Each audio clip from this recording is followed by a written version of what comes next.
드디어 우리도 새 집으로 이사 간다. 여보, 너무 행복해요. 앞으로는 우리에게 좋은 일만 있을 거야. 집이 최고의 재산이라잖아요. 맞아, 이젠 우리 걱정 없어. 앞으로는 행복할 것만 같은 우리 집에 이상한 일이 벌어집니다. 여보, 이거 무슨 냄새야? 킁킁, 이상한 냄새가 나는데 아랫집에서 요리하는 게 아닐까? 아니, 요리가 무슨 이렇게 독한 냄새가 나요? 집에서 악취가 나기 시작했습니다. 악취가 세상에 벽에서 나는 것입니다. 벽에서 곰팡이 판다든지 천장에 물이 샌다든지 하는 이야기는 종종 들어보셨을 겁니다. 그런데 세상에 벽에서 냄새가 난다. 이건 도대체 무슨 일일까요? 새집 증후군이라고 있잖아. 새집은 원래 냄새가 조금씩 난다고 해. 아마 조금 살다 보면 금방 없어질 거야. 환기를 좀 자주 시키자. 그러나 냄새는 갈수록 심해졌습니다. 관리소에 문의를 하고 이웃들에게 물어봐도 알 길이 없습니다. 냄새 때문에 막 이사 온 집을 버릴 수는 없는 노릇입니다. 이 부부는 큰 결심을 합니다. 사람을 불러 벽을 한번 뜯어보자. 이판사판이야. 기술자들이 벽을 뜯었습니다. 그랬더니 기술자들이 외마디 비명을 외치며 방에서 나왔습니다. 아! 기술자들 손에는 검은색 봉지가 들려 있었습니다. 누가 벽에다 글씨에 검은색 봉지에는 무엇이 들어있었을까요? 그렇습니다. 그들 손에는 인분, 사람의 배변물이 들어있었습니다. 이 이야기는 얼마 전 뉴스에 나온 실화입니다. 경기도 화성의 아파트에서 부부가 벽을 뜯었더니 인분이 나왔다는 이야기입니다. 배가 아파 화장실을 뛰어갔을 때 누군가가 볼일을 보고 있어도 고약한 냄새가 납니다. 이런 것도 힘든데 하루 종일 똥에 갇혀 사는 기분이 어땠을까요? 상상만 해도 끔찍합니다. 이 사진을 보십시오. 벽을 뜯어내어 철근이 앙상이 드러나 있습니다. 이 수리비는 누가 줍니까? 수리비는 받을 수 있겠죠. 근데 정신적인 피해는 누가 책임집니까? 보기만 해도 화가 솟구칩니다. 얼마 전에도 비슷한 사례가 있었습니다. 집이 오래되어 리모델링 보수를 맡겼습니다. 저희에게 맡겨만 주세요. 돈만 주시면 원하시는 대로 만들어 드립죠. 집에 대해서, 건축에 대해서 잘 알지 못하는 우리들은 선뜻 그들이 원하는 대로 돈을 줬습니다. 리모델링 비용 만만치 않습니다. 적어도 수천만 원은 들어갑니다. 수리 끝났습니다. 이제 잔금 주세요. 이 사람들이 요구하는 돈의 내역은 알 길이 없습니다. 자재가 얼마인지, 인건비가 얼마인지 알 길이 없습니다. 수산시장 생선사듯이 부르는 시가대로 줍니다. 그래도 업자가 원하는 대로 돈을 줬으니까 깔끔하게 일 처리했겠지. 단 한 푼도 안 깎았으니 설마 허술하게 했겠어? 그런데 집이 조금 이상합니다. 확장한 베란다가 꿀렁꿀렁합니다. 바닥이 평평하지 않습니다. 전화를 걸어봅니다. 사장님, 베란다 바닥이 이상해요. 꿀렁꿀렁한 게 바닥이 잘못된 것 같아요. 갑자기 인테리어 업자가 변명을 합니다. 그거 안에 내자재가 덜 굳어서 그런 거예요. 거기 올라가지 말고 시간이 지나야 평평해져요. 전문가가 그렇다는데 내가 뭘 어쩌겠어요. 그래서 시키는 대로 합니다. 하지만 시간이 지나도 상태는 변하지 않습니다. 다시 전화를 걸어봅니다. 사장님, 바닥이 이상합니다. 업자가 갑자기 화를 냅니다. 아니, 그런 거 있으면 바로 말해야지. 지금 시간이 얼마나 지났는데 나한테 어쩌라는 거요? 난 모릅니다. 수리하고 싶으면 돈 내슈.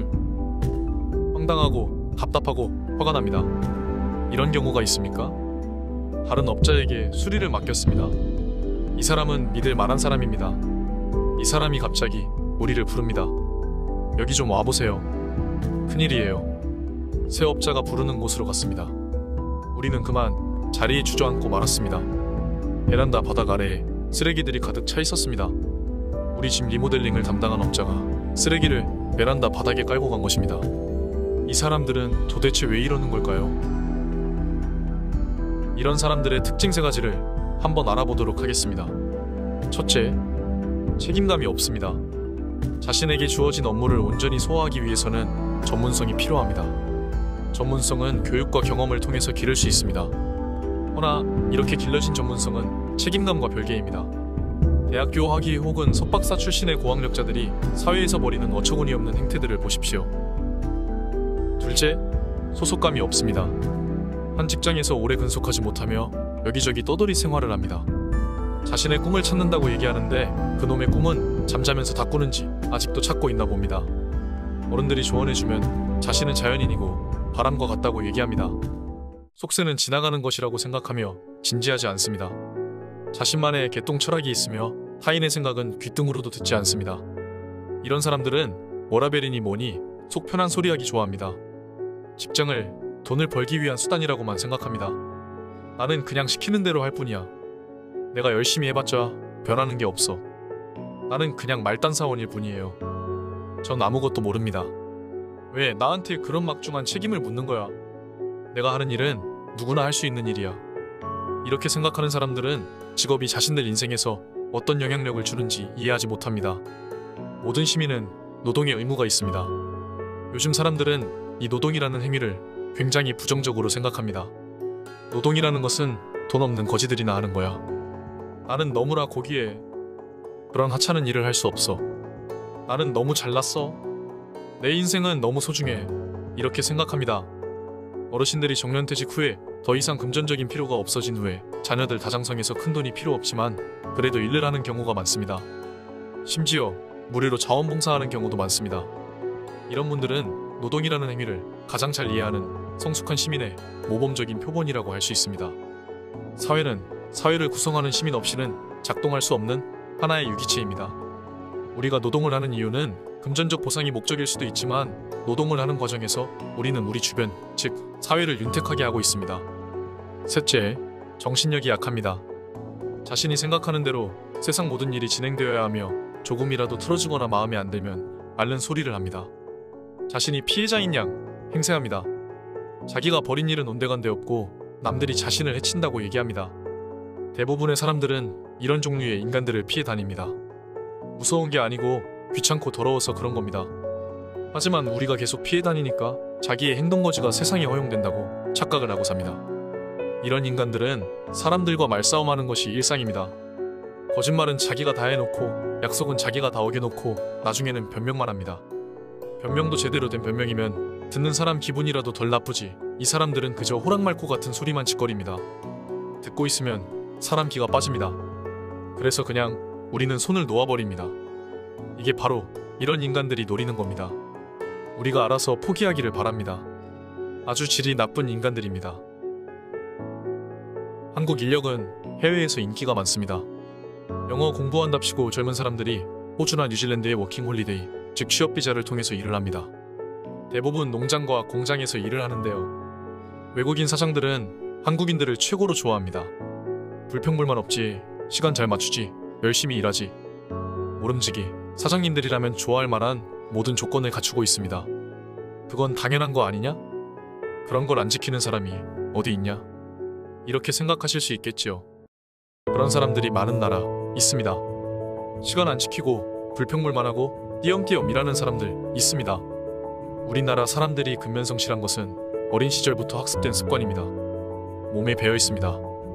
그러면 열심히만 일하느냐? 열심히 일할 뿐만 아니라 잘합니다. 잘해서 사장들이 좋아합니다. 우리나라 사람들은 손기술이 좋습니다. 용접공들, 한국에서는 힘든 일이라는 인식이 많습니다. 하지만 해외에서 한국 용접공들의 실력에 입을 다물지 못합니다. 이론으로 배울 수 없는 순발력이 있기 때문에 알려줘도 외국 용접공들은 따라하지도 못합니다. 미용사들도 외국에서 인기입니다. 한류도 한몫했지만 외국 아시아 유학생들은 전부 한국 미용실 다니는 것은 20년 전에도 그랬습니다. 그냥 한국 사람이 제일 머리 잘 자릅니다. 왜 그럴까요? 머리 자르는 것은 만국 공통 활동인데 한국인의 타고난 미적 감각과 손기술이 좋아서 그런 겁니다. 해외 출장 많이 가는 외국인들도 선호하는 것이 한국 항공사입니다. 맛있는 식사, 서비스 친절함, 그리고 어떤 상황에서도 잃지 않는 침착함으로 고객을 응대하는 승무원들 덕분입니다. 우리나라 사람들은 외국인들을 대할 때 더 친절하고 조심스럽습니다. 왜냐하면 내가 하는 행동과 언사가 우리나라의 이미지에 안 좋은 영향을 줄 수 있다는 것을 알고 있고 이를 실천하기 때문입니다. 우리나라에 근무 중인 외국인 노동자들도 마찬가지입니다.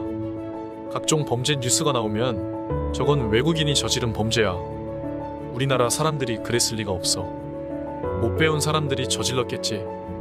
이런 식으로 생각을 많이 합니다. 하지만 한국에서 일하는 외국인들 대다수는 고등교육을 받은 엘리트들입니다. 이 사진을 보십시오. 군대 같지 않습니까? 아닙니다. 한국에서 일할 수 있는 자격증을 발급받기 위해서 교육을 받고 있는 중입니다.